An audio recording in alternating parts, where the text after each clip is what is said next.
নমস্কার, দেখছেন কলকাতা টিভির সঙ্গে রয়েছে শুভাঙ্গী। শুরু করছি সংবাদ সারাতে।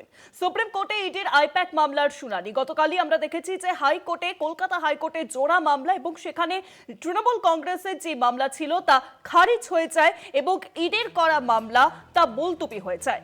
আজ সুপ্রিম কোর্টে ইডির আইপ্যাক মামলার শুনানি। ডিজি রাজীব কুমার, কলকাতার সিপি মনোজ বর্মা সহ আধিকারিকদের সাসপেনশনের আবেদন করা হয়েছে কেন্দ্রীয় তদন্তকারী সংস্থা এনফোর্সমেন্ট ডিরেক্টরেটের তরফে। এর আগে সিবিআই তল্লাশি আটকাতে ধর্ণা দিয়েছিলেন। সুপ্রিম কোর্টে আইপ্যাক শুনানি আপাতত স্থগিত। এই মুহূর্তে বিগ ব্রেকিং খবর, সুপ্রিম কোর্টে আইপ্যাক মামলার শুনানি আপাতত স্থগিত। দুপুর 2টায় আবার মামলার শুনানি রয়েছে। দুপুর 2টায় রয়েছে এই মামলার পরবর্তী শুনানির সময়। সুপ্রিম কোর্টে আজ আইপ্যাক মামলার যে শুনানি চলছিল তা আপাতত স্থগিত রাখা হয়েছে। দুপুর 2টায় আবারও মামলার শুনানি।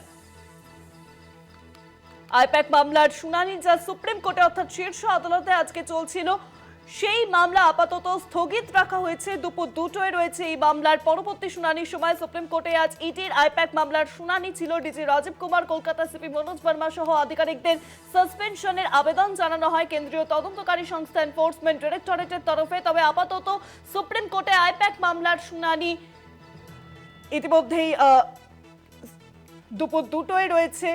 এই মামলার পরবর্তী শুনানির সময় সুপ্রিম কোর্টে আইপ্যাক মামলার শুনানি আপাতত স্থগিত রাখা হয়েছে।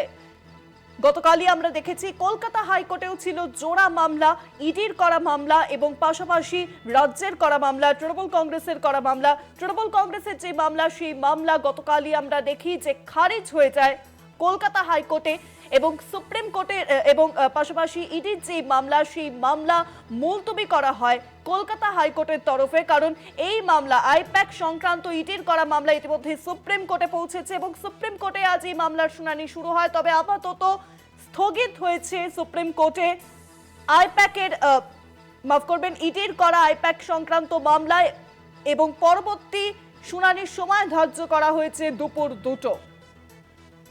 দুপুর 2টায় আবার মামলার শুনানি।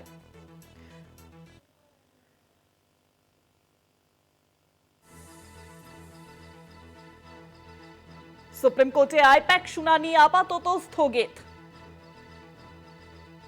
দুপুর 2টায় আবারও মামলার শুনানি। আরো জানবো, ফোন লাইনের সঙ্গে রয়েছেন প্রতিনিধি পীযূষ কান্তি নাগ। পীযূষ দা, সুপ্রিম কোর্টে আইপ্যাক শুনানি আপাতত স্থগিত, দুপুর 2টায় রয়েছে পরবর্তী শুনানির সময়। দেখো, সুপ্রিম কোর্টে এনফোর্সমেন্ট ডাইরেক্টরেট এবং এনফোর্সমেন্ট ডাইরেক্টরেটের আধিকারিকদের করা যে মামলা, সেই মামলার প্রেক্ষিতে যে শুনানি, সেই শুনানি দীর্ঘ সময় ধরে চলে এবং সেখানে এনফোর্সমেন্ট ডাইরেক্টরেটের মামলার গ্রহণযোগ্যতা নিয়ে প্রশ্ন তুলেছিলেন বিচারপতি। পরবর্তীকালে বিবাদী পক্ষের আইনজীবী কপিল সিব্বল এবং মনু সিংভিও তার প্রশ্ন তোলেন। এছাড়াও কলকাতা হাইকোর্টে মামলাটি বিচারাধীন রয়েছে, এই বিষয়টিও তেমন বিশেষভাবে তুলে ধরা হয়। সুতরাং সুপ্রিম কোর্ট কলকাতা হাইকোর্টকে এড়িয়ে এই মামলা শুনতে পারে না, এমনটাই বলে। তো যদিও বিচারপতি প্রশান্ত কুমার তিনি মন্তব্য করেছেন বিষয়টি যথেষ্ট গুরুত্বপূর্ণ, তাই বিষয়টি শুনানির প্রয়োজন। এখন প্রথম যে মামলা, যে এনফোর্সমেন্ট ডাইরেক্টরেটের করা মামলা, সেই মামলার শুনানি সম্পন্ন হয়েছে। দ্বিতীয় মামলার শুনানি শুরু হয়েছে। ইডির পক্ষের আইনজীবী এসবি রাজু বলতে শুরু করেছেন বেলা 2টোর পর এই মামলার ফুল শুনানি শেষ হবে। তারপরেই 2টোর পর শুনানি গ্রহণ করে তা শেষ হবে, তারপরে সুপ্রিম কোর্ট এ বিষয়ে নির্দেশিকা জারি করবে। অনেক ধন্যবাদ পীযূষ দা, ফোন লাইনের সঙ্গে ছিলেন প্রতিনিধি পীযূষ কান্তি নাগ। সুপ্রিম কোর্টে আইপ্যাক মামলার শুনানি আপাতত স্থগিত হয়েছে। দুপুর 2টায় রয়েছে এই মামলার পরবর্তী শুনানির সময়। গতকালই আমরা দেখি যে কলকাতা হাইকোর্টে জোড়া মামলা, আইপ্যাক সংক্রান্ত যে মামলা, 8ই জানুয়ারির ঘটনা, যেখানে কেন্দ্রীয় তদন্তকারী সংস্থা এনফোর্সমেন্ট ডিরেক্টরেট একটি পুরনো কয়লা পাচার মামলা তল্লাশিতে নামে এবং প্রথমে আইপ্যাকের কর্ণধার প্রতীক জৈনের বাড়ি এবং তারপরে আইপ্যাকের সল্টলেকের অফিসে হানা দেয় কেন্দ্রীয় তদন্তকারী সংস্থা। এবং যখন আইপ্যাকের কর্ণধার প্রতীক জৈনের বাড়িতে পৌঁছয় কেন্দ্রীয় তদন্তকারী সংস্থা ইডির আধিকারিকরা। মুখ্যমন্ত্রী মমতা বন্দ্যোপাধ্যায় তিনি সেখানে পৌঁছন এবং বেশ কিছু নথি নিয়ে বেরিয়ে আসেন। সাংবাদিকদের উদ্দেশ্যে তিনি বার্তা দেন যে এই সমস্ত নথি যা হচ্ছে দলীয় নথি তা বাজেয়াপ্ত করার চেষ্টা করছে কেন্দ্রীয় তদন্তকারী সংস্থা ইডি, এবং সেই জন্যই মুখ্যমন্ত্রী মমতা বন্দ্যোপাধ্যায় সেখানে উপস্থিত হন। কোনো রকম কোনো কয়লা পাচার মামলার সংক্রান্ত কোনো তারা তদন্ত করতে আসেনি। এবং পাশাপাশি আপনাদের জানিয়ে রাখি, তারপরে মুখ্যমন্ত্রী মমতা বন্দ্যোপাধ্যায় সল্টলেকের যে অফিসে ইডির আইপ্যাকের যে মূল অফিস যেখানে চলছিল কেন্দ্রীয় তদন্তকারী সংস্থা এনফোর্সমেন্ট ডিরেক্টরেটের তল্লাশি, সেখানে উপস্থিত হন মুখ্যমন্ত্রী মমতা বন্দ্যোপাধ্যায় এবং বেশ কিছু ঘন্টা তিনি সেখানে থাকেন। এবং দেখা যায় যে মুখ্যমন্ত্রীর যে নিরাপত্তা রক্ষীরা রয়েছে তারা বেশ কিছু নথি নিয়ে এসে গাড়িতে রাখেন এবং এই সমস্ত ইস্যুকে সামনে রেখে রাজ্য রাজনীতি একেবারে উত্তাল হয়ে ওঠে।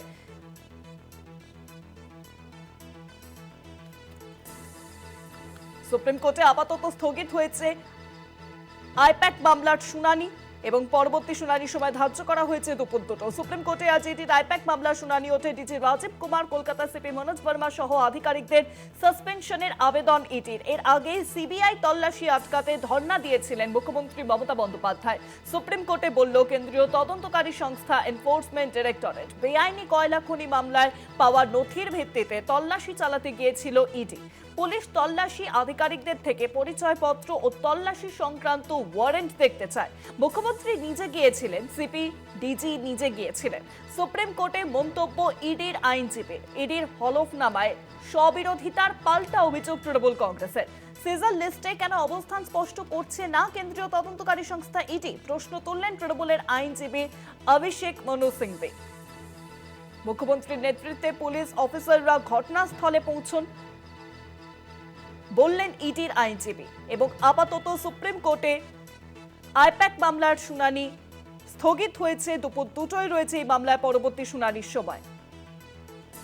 ইডির তল্লাশির সময় ঘটনাস্থলে পুলিশ নিজে পৌঁছয়, মুখ্যমন্ত্রী নিজে সেখানে উপস্থিত ছিলেন।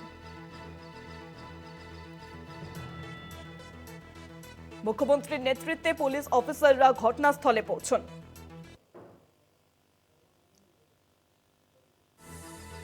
কপিল সিব্বলের উদ্দেশ্যে বিচারপতি মিশ্র তিনি বলেন, আপনাদের দাবি পরস্পর বিরোধী। যদি সত্যি তথ্য সংগ্রহের উদ্দেশ্য থাকতো তবে ইডি বাজেয়াপ্ত করতো, কিন্তু বাস্তবে কিছুই বাজেয়াপ্ত করা হয়নি।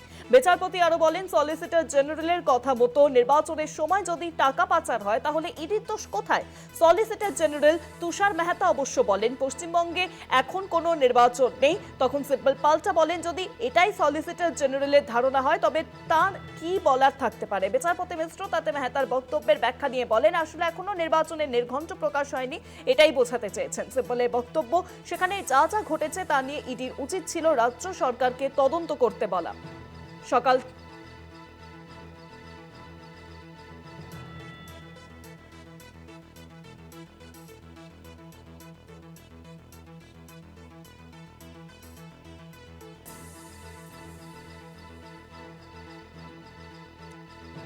সুপ্রিম কোর্টে আপাতত স্থগিত হয়েছে আইপ্যাক মামলার শুনানি। দুপুর 2টোয় রয়েছে এই মামলার পরবর্তী শুনানির সময়।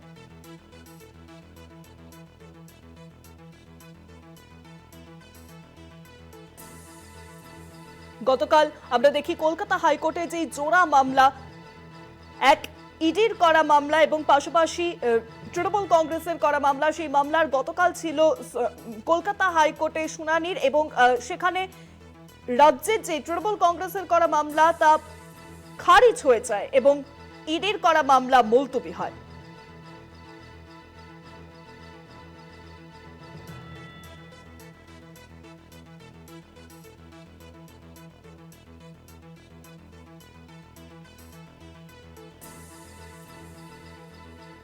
ইতিমধ্যেই আইপ্যাক মামলার শুনানি সুপ্রিম কোর্টে স্থগিত হয়েছে। দুপুর 2টোয় রয়েছে এই মামলায় পরবর্তী শুনানির সময়।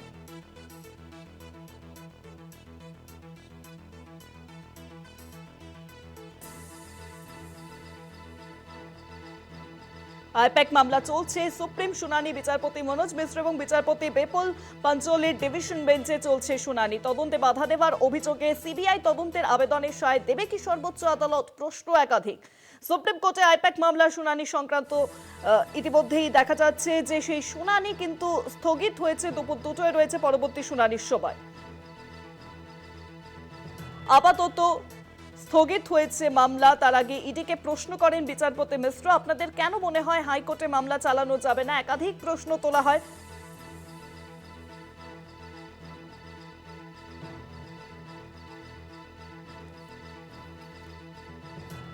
আপনারা কি সাসপেনশন চাইছেন আধিকারিকদের? প্রশ্ন তোলেন বিচারপতি। যে সমস্ত আধিকারিকরা উপস্থিত ছিলেন তাদের সাসপেনশন চাই, এমনটাই কিন্তু আমরা দেখলাম আজকের ইডি মামলার শুনানিতে। সুপ্রিম কোর্টে আইপ্যাক শুনানি আপাতত স্থগিত হয়েছে, ফের শুনানি শুরু হবে দুপুর 2টায়। সুপ্রিম কোর্টে নতুন করে আবেদন ইডির। রাজীব কুমার মনোজ বর্মার সাসপেনশন চেয়ে ইডির মামলার গ্রহণযোগ্যতা নিয়ে প্রশ্ন তুললেন বিচারপতি প্রশান্ত কুমার। আপনারা কি সাসপেনশন চাইছেন আধিকারিকদের? প্রশ্ন বিচারপতি। যে সমস্ত আধিকারিকরা তখন উপস্থিত ছিলেন তাদের সাসপেনশন চাই বললেন ইডির আইনজীবী তুষার মেহতা। ইডির তল্লাশির সময় ঘটনাস্থলে পুলিশ অফিসাররা ছিলেন, মুখ্যমন্ত্রী নিজে সেখানে উপস্থিত ছিলেন। মুখ্যমন্ত্রীর নেতৃত্বে পুলিশ অফিসাররা ঘটনাস্থলে পৌঁছন, বাজেয়াপ্ত করা নথি নিয়ে ঘটনাস্থলে পৌঁছন মুখ্যমন্ত্রী। ইডি 30,000 কোটি টাকার তদন্ত করছে বললেন ইডির আইনজীবী। কোন ঘটনার তদন্তে আপনারা তল্লাশিতে গিয়েছিলেন? প্রশ্ন বিচারপতির। বেআইনি কয়লা খনি মামলার তদন্তে তল্লাশি সুপ্রিম কোর্টে জানালো ইডি। সুপ্রিম কোর্টের মামলার গ্রহণযোগ্যতা নিয়ে প্রশ্ন তুললেন কপিল সিব্বল। আরো জানবো এই বিষয়ে, এখন ফোন লাইনের সঙ্গে রয়েছেন প্রতিনিধি পীযূষ কান্তি নাগ। পীযূষ দা, ইতিমধ্যেই সুপ্রিম কোর্টে ইডির করা মামলা তা আপাতত স্থগিত হয়েছে, দুপুর 2টায় রয়েছে এই মামলার পরবর্তী শুনানির সময়। দেখো, এনফোর্সমেন্ট ডাইরেক্টরেট এবং এনফোর্সমেন্ট ডাইরেক্টরেটের আধিকারিকদের করা জোড়া মামলার ক্ষেত্রে কিন্তু শুনানি চলছে সুপ্রিম কোর্টে এবং বেলা 2টোর পর পুনরায় শুনানি গ্রহণ করবেন বিচারপতি। প্রথম মামলাটি অর্থাৎ এনফোর্সমেন্ট ডাইরেক্টরেট বিভাগ থেকে যে মামলা দায়ের করা হয়েছিল তার শুনানি শেষ হয়েছে, তার গ্রহণযোগ্যতা নিয়ে প্রশ্ন তোলা হয়েছে।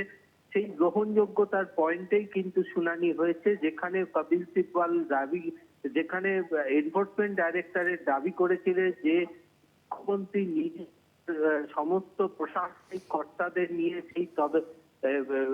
সেই তল্লাশির জায়গায় তিনি গেছিলেন এবং সেখানে শুধু তাই নয় যে যারা এনফোর্সমেন্ট ডাইরেক্টরেটের আধিকারিকদের পরিচয়পত্র এবং সার্চ ওয়ারেন্ট পর্যন্ত পুলিশ দেখতে চায়, যেখানে কলকাতা পুলিশ কমিশনার উপস্থিত ছিলেন। বেলা 12টা নাগাদ তারা ওখানে ঢোকেন এবং সেখান থেকে তারা কোনো কিছু সিজ করেননি। এটিও কিন্তু আজকে পরিষ্কারভাবে বলেছেন এনফোর্সমেন্ট ডাইরেক্টরেটের আইনজীবী সলিসিটর জেনারেল তুষার মেহতা।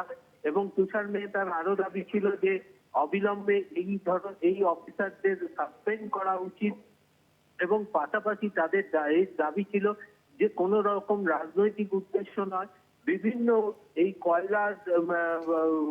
কয়লার খনি সংক্রান্ত যে মামলায় এনফোর্সমেন্ট ডাইরেক্টরেট তদন্ত করছে, সেই তদন্তে করতে গিয়ে তারা জানতে পেরেছে যে একটি বিরাট অংশের অর্থ নির্বাচনে ব্যয় করা হয়েছে। কোন নির্বাচনে ব্যয় করা হয়েছে তার তদন্ত সাপেক্ষেই কিন্তু এই ইডির এই তদন্ত এবং এক্ষেত্রে একটি নথির ভিত্তিতে তারা সার্চ করতে গেছিল, তারা কোনো পার্টি অফিসে সার্চ করতে যায়নি। এই তদন্তের ক্ষেত্রে প্রতীক জৈনের যে সম্পর্ক পাওয়া গেছে তার ভিত্তিতেই তল্লাশি চলছিল। এক্ষেত্রে কোনো পলিটিক্যাল উদ্দেশ্য ছিল না, কিন্তু মুখ্যমন্ত্রী যেভাবে এসে তদন্তে ব্যাঘাত ঘটিয়েছেন তাতে কিন্তু তদন্ত বিঘ্নিত হয়েছে। অবিলম্বে এ বিষয়ে পদক্ষেপ গ্রহণ করুক সুপ্রিম কোর্ট। তার কারণ হাইকোর্টে এই মামলা চলাকালীন যে পরিস্থিতির সৃষ্টি হয়েছিল, এরপরেই কিন্তু তিনি হাইকোর্ট লিগালের লয়ার্স অ্যাসোসিয়েশনের হোয়াটসঅ্যাপ মেসেজ তুলে ধরেন। তিনি আদালতের কাছে তুলে ধরে তিনি প্রমাণ করার চেষ্টা করেন যে প্রভাবিত করা হচ্ছে হাইকোর্টে এবং যার ফলে বিচারপতিরা শুনানি গ্রহণ করতে পারছেন না। এই পরিস্থিতিতে সুপ্রিম কোর্টে শুনানির প্রয়োজন, তাই এই মামলার গ্রহণযোগ্যতা রয়েছে। যদিও মনু সিংভি এবং কপিল সিব্বলের পক্ষ থেকে তা সম্পূর্ণভাবে প্রতিবাদ জানানো হয়। তারা বলেন যে এই মামলার গ্রহণযোগ্যতা নেই, কারণ হাইকোর্টের যে মামলা বিচারাধীন রয়েছে একটি যে আইনের যে স্ট্রাকচার রয়েছে সেই স্ট্রাকচার অনুযায়ী কলকাতা হাইকোর্টে এই মামলার শুনানির প্রয়োজন। তার কারণ গতকাল এই মামলার শুনানি হয়েছে, সুতরাং আগামী দিনেও শুনানির সম্ভাবনা রয়েছে। তার কারণ কলকাতা হাইকোর্টের ভারপ্রাপ্ত প্রধান বিচারপতি এ বিষয়ে নির্দিষ্ট পদক্ষেপ গ্রহণ করেছে, সুতরাং হাইকোর্টে শুনানি হতে কোনো বাধা নেই। এমনটাই মন্তব্য, এমনটাই সওয়াল পর্বে তুলে ধরেছেন মনু সিংভি এবং কপিল সিব্বল। মনু সিংভি এও পরিষ্কার জানিয়েছেন যে এই মামলাতে এখনো পর্যন্ত তৃণমূল দলনেত্রীকে কোনোভাবেই পার্টি করা হয়নি, সংযুক্ত করা হয়নি এবং তার পক্ষ থেকে কোনো আইনজীবীও দাঁড়ায়নি। সুতরাং যার বিরুদ্ধে অভিযোগ তাকেই এই মামলায় সংযুক্ত করা হয়নি, তাই এই মামলার গ্রহণযোগ্যতা নেই। এছাড়াও মনু সিংভির আরো দাবি যে 2026 নির্বাচন, সেই নির্বাচনকে সামনে রেখেই সমস্ত নথি বা পলিটিক্যাল নথি সম্পূর্ণভাবে স্ম্যাশ করবার জন্য এই তল্লাশি অভিযান চালানো হয়েছিল। তার কারণ সকাল থেকে যে পর্যন্ত তল্লাশি চলেছে তখনো পর্যন্ত ইডি কোনো কিছুই সিজ করতে পারেনি। এদিকে দেখা যাচ্ছে যে প্রতীক জৈনের আইফোন এবং ল্যাপটপ তারা নিয়েছিল, তাহলে কেন তারা সিজ করতে পারলো না? তাহলে কি পঞ্চনামা বা আবেদনপত্রে যা রয়েছে তার কোনো মিল নেই? তাহলে এনফোর্সমেন্ট ডাইরেক্টরেট স্বীকার করুক আবেদনপত্রে যারা বলছেন সেটাই সঠিক, আর তারা যে পঞ্চনামা পেশ করেছেন সেটি বেঠিক। অর্থাৎ এ বিষয়ে এনফোর্সমেন্ট ডাইরেক্টরেটকে পরিষ্কারভাবে আদালতের সামনে বলতে হবে এই প্রথম মামলাটি শুনানি শেষ হয়েছে, দ্বিতীয় যে মামলাটি আধিকারিকদের করা মামলা সেই মামলাটি শুনানি শুরু হয়েছে। এসবি রাজু এনফোর্সমেন্ট ডাইরেক্টরেটের পক্ষ থেকে একই বিষয় নিয়ে তুলে ধরছেন। তবে আপাতত মামলার শুনানি স্থগিত রয়েছে। বেলা 2টোর পর পুনরায় শুনানি গ্রহণ করবেন বিচারপতি প্রকাশ কুমারের বেঞ্চ। অনেক ধন্যবাদ পীযুষদা, ফোন লাইনের সঙ্গে ছিলেন প্রতিনিধি পীযুষ কান্তি নাগ। সুপ্রিম কোর্টে আপাতত স্থগিত আইপ্যাক মামলার শুনানি, দুপুর 2টোর পর এই মামলার শুনানি আবারও শুরু হবে।